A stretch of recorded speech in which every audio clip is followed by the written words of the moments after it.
Perfect. Rob, do you know if everyone can hear me okay before I start and yap on?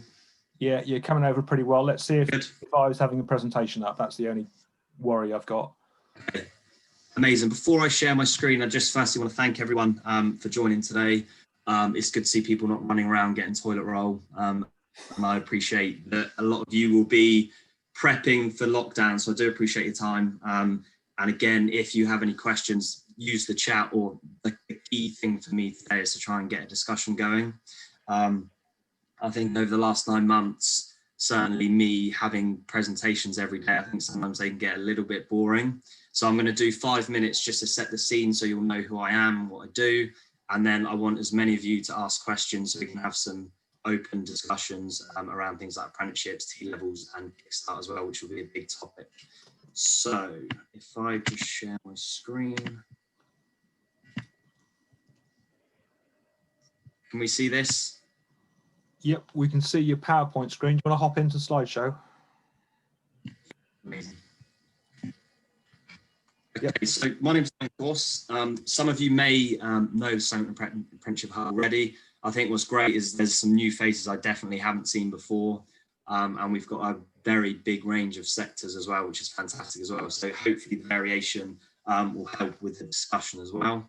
The project started in January 2019. So effectively we're ESF funded and we're actually employed by Southampton City Council. And initially we had enough funding for 2.5 years. The great news is that they're very happy with the work we've done so far, which means there's likely to be an extension. We can't guarantee that will be the case, but looking at the statistics so far as to what we've achieved, there's no reason why that won't extend another 2 or 3 years. What the objective of the Solent Apprenticeship Hub is here to do is to effectively increase apprenticeship opportunities in the Solent area. Solent area often gets kind of confusing with where we work and do we disregard people that aren't in that area. Effectively, it's Portsmouth all the way through to the New Forest. We have recently done some work in Bournemouth and Poole College as well, because we're aware in the New Forest, certainly people are in between Bournemouth and Southampton. So we've managed to get them on board, which also opens that avenue out as well. And then it goes as north towards Winchester, and then it includes the Isle of Wight as well. What you will see in the next few months is the M3 bid that's going to be taken over by the Solent Apprenticeship Hub as well. So that means that we'll be working in places like Surrey, Guildford and Basingstoke as well, which will open up even more avenues for us to engage with businesses. The team itself, so we've got an apprentice that does our marketing, we've got a manager, we've got someone that does admin, and then we've got 3 advisors. So the advisors effectively include myself, all of the engagement with apprentices, colleges and the businesses themselves. So I'm luckily the New Forest, which is why I'm here today. And I think all of you will agree, I'm going to be quite biased, but I love the New Forest a bit. I find myself driving from Eastleigh all the time, literally just to walk the dog, which sometimes result in me having to get up at a very early time. But I really like New Forest. I think it's one of those areas that it may seem a little bit disjointed. And I think for me, you know, some of the other advisors work in places like Southampton and Portsmouth where everything's linked a little bit more. But I think New Forest is such a wonderful place for people to live, to work. And I feel very passionate about it. So hopefully I can do my bit when it comes to helping with the businesses and individuals in the area. Our targets are a good one because we're not commissioned and we don't charge anything. So for us, it's much more about the quality than the quantity. I had a chat this morning, for example, with someone, and my advice was actually not to take on an apprentice. So while I'm very passionate about them and while I think they're a fantastic opportunity, it's very much about what's best for the business. And I think Sandeep said it brilliantly at the start, it's very much understanding the needs of the business, and apprenticeships sometimes just aren't, or sometimes it may be, sometimes it might be they're actually looking at an alternative like Kickstart or T-Levels as well. And again, we have targets around minority groups, and that's something we're going to look at more in 2021 is specific groups that we can certainly help and be more active within. I've probably covered a lot of this already. There's things like the Levy transfer, which is a big one that I want to try and include in the discussion. And we've got some useful data on the next slide as to what we've done with that levy. Levy, for anyone that doesn't know, and I don't mean to be patronising, but I certainly didn't know about it until I started this role. As a large employer, if your payroll is over 3 million, you pay into a levy pot, which is like a tax, and the money is meant to be used on apprenticeships. And if it's not used, it gets given straight back to the government. And there's some really useful things you can do with that levy, which I'll explain on the next slide. And effectively, yeah, it's just free and partial advice and guidance. There's no money, there's no obligation, and we're effectively just here as a voice and guidance around everything. Okay. First thing I'm going to cover is the levy transfer. Some of you may have seen this on social media. It's called transfer to transform. When we first went into lockdown as a team, we said, look, there's all of these SMEs that we're already working with that we know are going to be struggling financially. And we also know that there's also a demand for growth within employment skills needs as well. So the transfer to transform is where large employers, and I'll use ExxonMobil as an example because they are based within the New Forest area. They are pledging their levy, and it means they can transfer training costs to SMEs. So that if you've got a business, for example, that wants to upskill, maybe get someone that does admin onto a business level 3, they will not have to pay any training cost at all. They will obviously have to pay the salary that they're already paying, and certainly if they recruit someone new, they'll have to pay the salary. The training cost is completely covered, and that includes things like engineering, which is £27,000 for a business. Obviously, there are the 5% government grants, which makes things a lot easier, but certainly the transfer to transform means that SMEs during these challenging times don't have to pay anything. So that's a fantastic opportunity, and it's still live at the moment. We're almost at the £1 million pledge. I think we're about 900,000 at the moment, so we're almost there. And the SMEs we've worked with so far is about 35. So it's a really exciting scheme and something that I think will continue throughout the project. There you go, 800. I was slightly ambitious, another 100,000 to go. Large businesses. We've got another event. We did one at Limewood again, which was a fantastic event. Those of you in the New Forest have probably been there. It was unbelievable, and it went down really well. So we're going to do another one next year as well, and that will be to try and draw in these large businesses as well. And again, any questions that you have around this, I'm happy to answer at the end or after if it's not convenient for you to ask today. Before I go on to questions, I didn't want to add too much to the slides. Kickstart is really good that some of you actually already have mentioned it. So hopefully you're already hearing the great communication around it and what it's going to do. We're acting as an intermediary. We're also hosting an event at the end of the month. So if you've got any questions today that I can't answer because I don't regard myself as an expert, I will be hopefully in the next couple of months because it's new. Certainly some of the questions I will have to find out for you, but we're going to host an event which is led by my manager who's been very glued up on this over the last few weeks. So that will be worth attending. I'm more than happy to share that link with any of you. Kickstart effectively is it's working through the DWP. It's putting people on universal credit into 6-month employment, and effectively their salary is going to be covered up to 24 hours a week. I can't hear with these things. No, it's a really good. Trying to get this PC set up so I. Oh, sorry. There we go. We're good. So it's a really good opportunity. I know some of you mentioned earlier about whether an apprenticeship or Kickstart is the best route. Kickstart's very unknown, so I think it's very naive of me to say it's going to be amazingly successful. However, I do think with the businesses that we're working with so far, as long as the business is using it in the right way, I think it's a fantastic opportunity and definitely something to explore. I think it's also a really good bridge, like T-levels, between recruiting normally and taking on an apprentice, because an apprenticeship is something that might last 2 or 3 years. It might be something very new to your business and you're not sure whether you can accommodate and facilitate the needs of that learner. But the great thing with Kickstart is it's 6 months, and it will be a nice transition that actually at the end of it, if they've been really successful, you can then say, look, you know, you've been possibly working, I don't know, say in administration, we can then put you on an apprenticeship. So I see it very much as also a bridge between apprenticeships and those businesses that haven't yet got an apprentice on board. And then you've also got T-levels now. T-levels was kind of the bridge before Kickstart came in, which was a 2-year course put on by colleges, and it included off-the-job training. And what it meant is that these individuals are still going to get relevant work experience. And the reason I think that's so important is I remember going to college and I came out 18 and I remember applying for a job and I was often getting beaten by people that had done apprenticeships or T-levels or the equivalent because they had real life experience. So T-levels, again, I'm happy to go in more detail, but they're a nice bridge, especially for the learners to really get used to that work experience, and also for an employer to realise what it's like to possibly work with that younger generation. Other than that, I think apprenticeships are amazing. I didn't do one myself until last year, where I did the Ops Management Level 5. I went to university and I'm still paying off. The interest rates are crazy, so every time I log in, I think some of it's paid off, and then I realise that actually the interest is higher than what I'm paying off.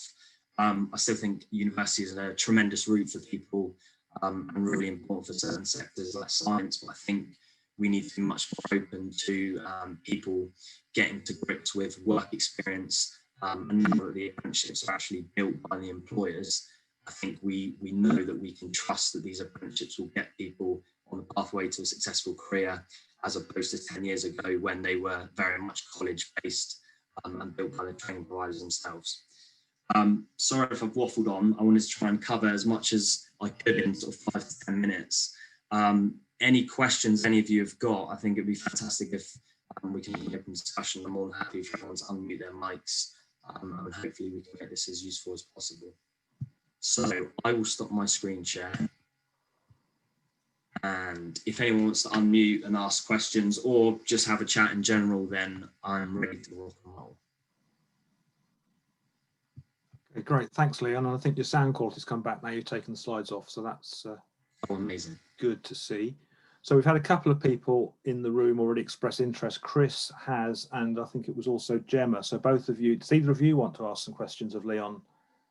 We've actually, hello there, Rob. Leon and myself have already spoken a couple of weeks ago, so certainly some conversation we're going to carry on with in terms of how we may be able to work together, and I suppose how best we as a clinic promote the opportunity to college or school leavers or to those wanting a second career or a second, we're here, and it's establishing that link. We've got the course at the university available. We're here as a facility, and it's marrying the two up, and that's the challenging part, which but good fun. It's good, but it's certainly the challenging part at the moment. So what do you think will be the next move with your plan?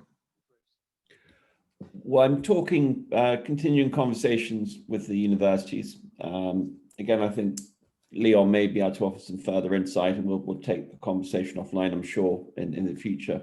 Sort of, I've emailed him today actually, but it's that promoting that opportunity. Really, we want the apprentice. We've just got to find one now. The course is there with the university, and it's really just marrying them all together. Okay, great. Rob, one quick thing to mention. Chris, I did see your email that came through just before the meeting as well, so I'll make sure I reply to that after.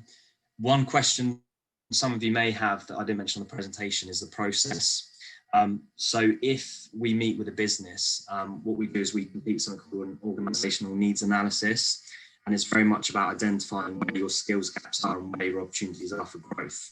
Once we've got that compiled, we identify the standards and the opportunities within apprenticeships that are there for you. And what we do is, once we're happy with the standard, we then look at our network of training providers and colleges in the Solent area to see who effectively is going to be the best to support you with that apprenticeship. And for us, it's impartial. Within the New Forest, we've got the likes of Brockenhurst, we've got Totton, and we've also got Bournemouth and Poole. There's some really useful tools. There's one link that might be worth having a look at for some of you. It's called Find Apprenticeship Training, and it actually has the learner satisfaction, the employer satisfaction on the link. So if you search business admin, for example, in New Forest, you'd get a list of all the training providers that would be happy to facilitate that, and also their scores are 100%. So we present that to you, and then effectively it's your decision what you feel is best for your business, but that's the process. And then it can become more complex. Chris, I know you're looking for something dietary, which is slightly harder, and that's where we possibly then end up looking further afield of some national providers as well. But that tends to be the process with businesses. Splendid. Well, look forward to the conversation, Leon. Thank you. Amazing. Yeah, that quality of provider is so important, and it's a minefield sometimes for employers to work out who the good providers are and who not. So I'm sure that's a great role for the hub there. Matt, to chip in with a comment. Yeah, it was a comment from personal experience, really, and maybe a bit of a plea, was that I think very often there's a perception that apprenticeships are a means of recruiting people, but I see it very much as a means of upskilling your existing workforce as well. And I speak from experience on this, having done a level 5 in leadership and management, and admittedly we're levy payers and therefore have levy to spend, but the benefit that I did from my qualification has been so valuable to me in my role going forward. And I can't speak highly enough of the experience that I had going to university, getting my level 5 qualification. And you know, I'd like to think that my employer has benefited from that as well. So it's just the comment on not just viewing this as a channel means of recruitment, but that upskilling route as well. Yeah. Yeah. I think one interesting thing on Matt as well, Phil, Phil, you made a really good comment about a lot of your business is repeat business. I think that's fantastic. That shows the quality of your service, the customer service and the relationships you build. And that's something I hear often with business starting out, is that the repeat business is so high. So that's fantastic to hear. And one of those questions that leads on to is, if there are opportunities for new business, I think it does come a lot through either word of mouth or social media. I think word of mouth is still, for me, always going to beat social media. I think it's a very underrated tool, but social media does exist, and it certainly is free. And I said to someone the other day, if you were to upskill someone that you've already got in your workplace on something like digital marketing, you wouldn't have to learn all of the social media. They would literally be able to take complete ownership of drawing in new business, designing PDFs, documents, logos, visuals for you. And I think that's one very exciting example, as Matt said, where you could upskill someone that could put a huge amount in terms of growth and attracting new business. And yeah, upskilling for me, doing the ops management level 5 was a great example of how they can help. I think sometimes we do look at recruiting as the only option, but actually upskilling is certainly a massive opportunity for all of you out there. It's a really good point. And a point that came up, I think it was in the previous presentation I saw you do, Leon, a point that came up in that particular meeting was often, you know, we think of young people as being inexperienced and has to be trained up. Actually, in social media, they just might know more than you do. They just haven't started applying it in the business. Yes, of course, definitely. And again, back to the myths and misconceptions, I had a really good call this morning. A lady who's 59, she's just been made redundant as an accountant, and she's sent an email saying that she's interested in an apprenticeship. And that was a fantastic opportunity of me being able to say, look, I know we see them very much as a traditional route for 16 to 18-year-olds. But someone that said, you know, I've got 7 years left of work. I'm happy to train for 2 years, and then that gives me 5 years to really excel in something exciting and new. And I think that perfectly gives an example of someone that's just wanting to do a slightly different direction within their career, but also someone that accepts actually those stigmas, myths around apprenticeships and ages just don't exist anymore. Yeah. Gemma, not to put you on the spot, is you wanted to ask about Kickstart or apprenticeships. I know you said that you were kind of umming and ahhing about which is the best. I don't know if you had any questions for me. Not me, yeah. Yeah, go on, Gemma. Yeah. Yeah, so I don't know whether it's something we do in a separate conversation to find out what you feel would be best for me, because I do need to employ a minimum of 2, but possibly 4 people. And I still have no clue whether Kickstart, apprentice, or just my normal employment route is the best way to go. Yeah, definitely something to take time. Go on. Yeah, I was going to say, you know, I run retail shops, so it's to have staff inside the shop to serve the customers, but also to run the mini lab and our photo gifting workshop where we print all of our mugs and jigsaws and t-shirts and cushions and things. So okay.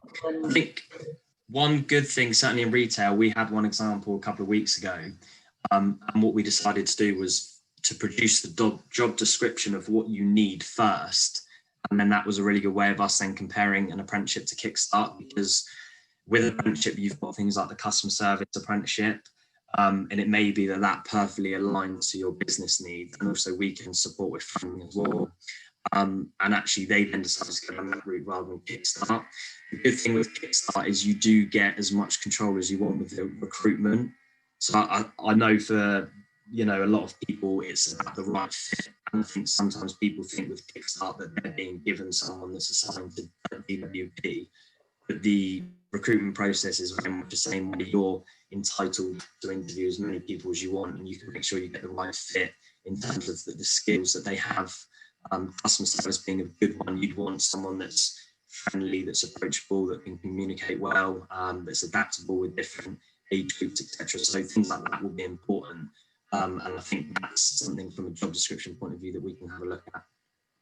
Right. Leon, I was just going to add that you need to look at the criteria for Kickstart and for Apprentice, because they're quite specific about what qualifies for a Kickstart scheme as opposed to normal apprenticeship. Yes. So you might want to look at that depending on the role, Gemma, that you want to actually fill, or the number of roles you want to fill. But Kickstart is quite specific in that respect. Okay. Well, I mean, I do have a job description already written. So what should be my next process then? For me to start looking online to look at the differences, or can I just forward somebody my job description and someone help advise me? Perfect. Yeah, Sandeep made a really good point. So there is a checklist, and there does have to be very specific mapping between the job description and the checklist. And the reason being is there's certain rules, like it can't be that you've got someone already in a position, you then want to put them on a Kickstart program, because that would be seen as financially just trying to save money, as opposed to provide a service and opportunity for someone new. So there are certain things within the checklist. But also it's things like, is there going to be possible development afterwards?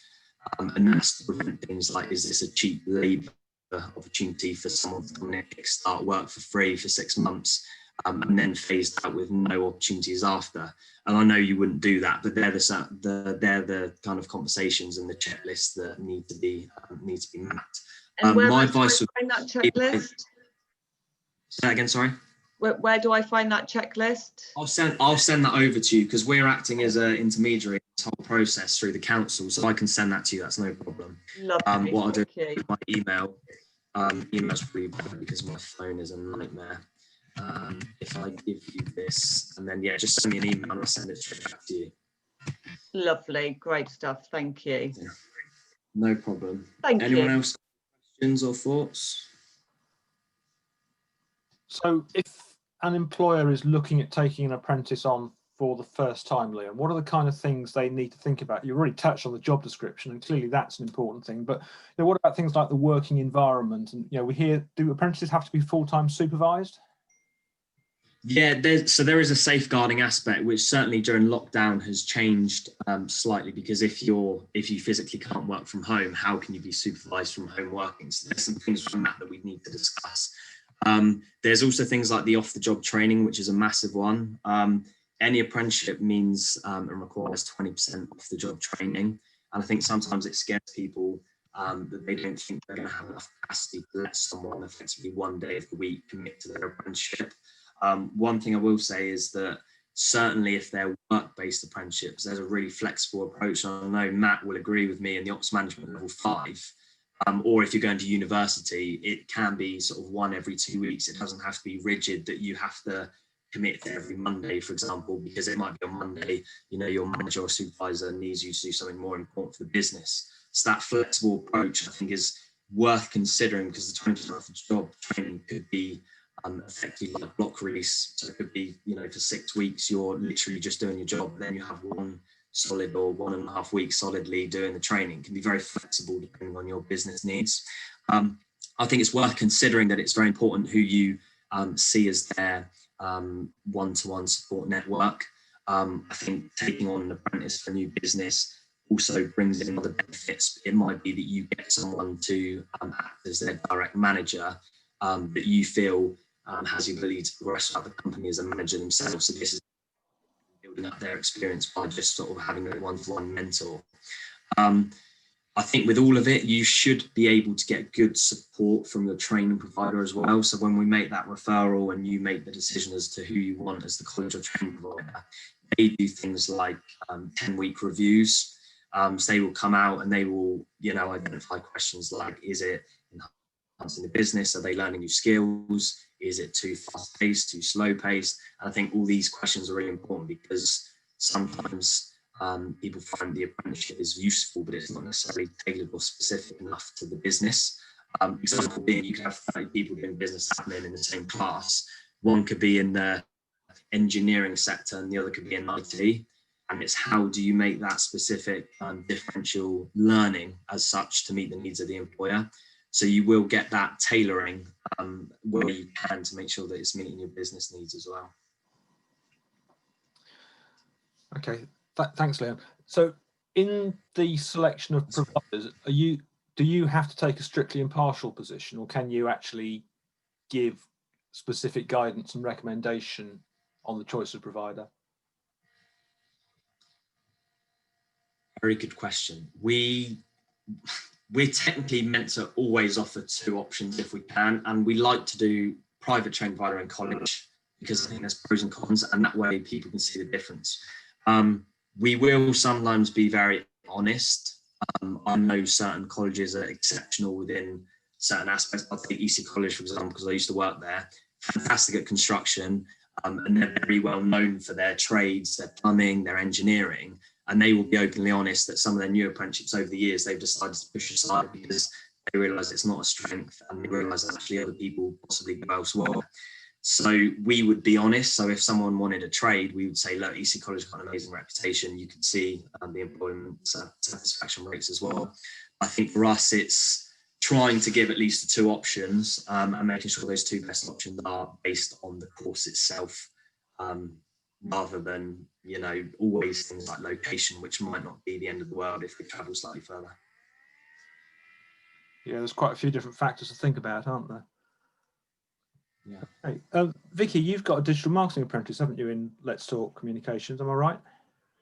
I haven't got an apprentice, no. I work with associates. Oh, right. Yeah, so it's a different sort of setup, really. If I was to consider taking an apprentice, so Leon, I don't have any employees per se. I work with associates who bill me on a freelance basis. And I have, like a set of go-to people. How would I go about getting an apprentice? Would I have to, start payroll and, those kind of things? Yeah. It seems quite prohibitive to somebody that doesn't do any of that at the moment. Yeah, of course. They very much have to be treated as an employee in terms of payroll, sick pay, all those contract entitlements as well. So yeah, there is kind of strict guidelines around that and making sure they're very much treated as an employee with things like payroll. With that said, that kind of freelance aspect, I have seen examples of it working where they've not necessarily been able to stay off 40 hours a week, and it's been maybe like the 24-hour mark, and it started more as part-time and then built up as the business is growing. But yeah, it would be a case of getting on that payroll and having them treated as an employee as such. So what would be your advice to someone who's a single person business at the moment taking on an apprentice? Would you think that's a wise thing to do, or should they look at not their first employee being? Tough one. Well, definitely a tough one depending on the impact of lockdown. I think we have to be empathetic to businesses that for some of us, it may be a case of staying afloat and repeat business as opposed to trying to be too creative with growth. With that said, I think Sandeep said it really well. There are opportunities during these times for sure. There are things that you can focus on that you don't necessarily think you'd have had the time or the ability to do. So I think actually, while lockdown does give us a difficult challenge, I think actually apprenticeships could be the answer to your business strategy and business plan. But for us, I think the first step would be going through the advice of an organisational needs analysis to understand what your objectives are, say in the next 3 months, 6 months, and then 2 years. I think that would be the best thing to do. I think it'd be naive of me to say, yeah, all of you should take on apprentice, because that's probably not the case. But certainly going through that process will allow us to understand where your skills gaps are, where your opportunities are, where your threats are, and then just looking at T-levels, Kickstart, apprenticeships, whether there's a map for the next 2 years so that you actually don't do anything at the moment, but you might be in a position to take on an apprentice in a couple of years' time. I think that flexible approach to every business is different. I think it's hard for me to give a specific one-line response to that. I think it very much depends on the needs of the business. Yeah, yeah, okay. Wise words there, I think, in these very uncertain times. You've touched on T-levels, so perhaps can you just round up by giving us a little bit of insight into T-levels? Is that something where the young person engages with the college and then goes and looks for an employer for placement, or is it vice versa? So the college would be already arranging the employment aspect up front. So the difference is if you went and did something like IT at college, for example, and you studied it for 2 years as an A-level, the difference between the T-level would be that there would be relevant stages throughout the 2 years where you actually go and gain work experience. You wouldn't be paid for it, but it would be a way of an employer having someone for, I don't know, 2 or 3 weeks at a time. You have to accumulate something like, I need to check the exact hours, but you accumulate a certain amount of hours with that work experience over 2 years, and it acts as support of your qualification. So you need to complete that work experience in order to gain the qualification. But the main difference to the apprenticeship is that an apprenticeship, you're 80% in the workplace and only 20% learning. T-levels is very much the opposite way around. You're at college the majority of the time, but you maybe have that 20% aspect of gaining work experience and you're not paid for it. I do think they're an amazing opportunity for people that learn much more by theory rather than practical. And I think sometimes people aren't actually ready to go into an apprenticeship at 16. There's that level of, I want to kind of stay in a college environment because that's where I feel safer. And it can be quite daunting going from year 11 to straight in the workplace in a fast-paced environment. So I think T-levels, certainly for the individual, is a really good opportunity for them to learn their theory, gain some work experience, decide whether it's actually something they enjoy doing. Let's not forget, a lot of people go into an apprenticeship at 16 having no clue. Trades are a great example because people don't do things like plumbing as a subject. How are you always going to know a 16-year-old is going to enjoy plumbing? That T-level aspect allows people to kind of trial it, almost try before you buy aspect, certainly for the employer and the learner as well. Yeah, I mean, that's a real characteristic in trades, isn't it? Quite often, youngsters get into a particular trade because that's what their dad or their uncle does. Always. They don't necessarily have that kind of taste of view of it if no one in the family works in that area. Yeah, absolutely. And I think that's one thing we try and communicate as much as possible, certainly to the younger age group.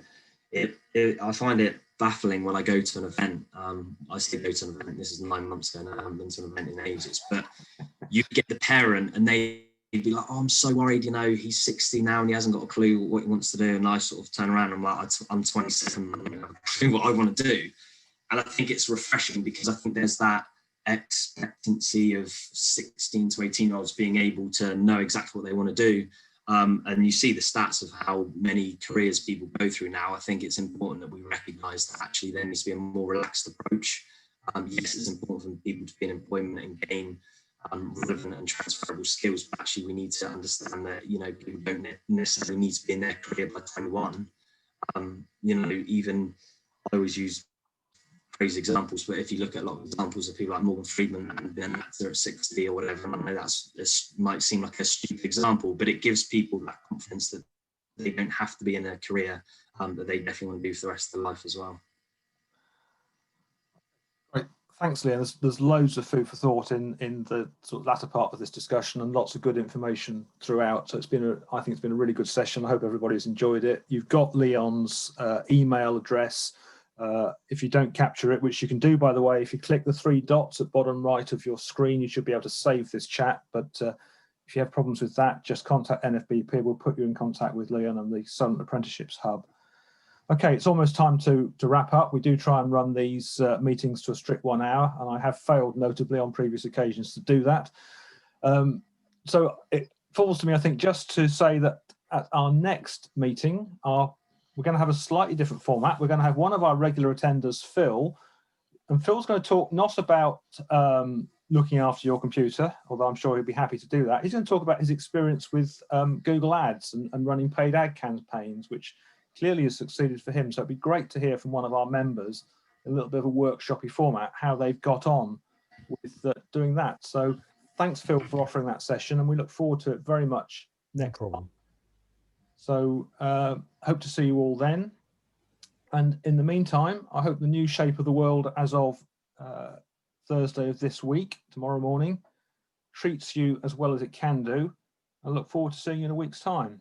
Okay, thank you all very much. And Thanks very much, Bye-bye. Leon. Bye-bye. Thank you. Bye. yeah, great All right. presentation, Leon. Thanks. See you then, guys. Thank you. Bye bye.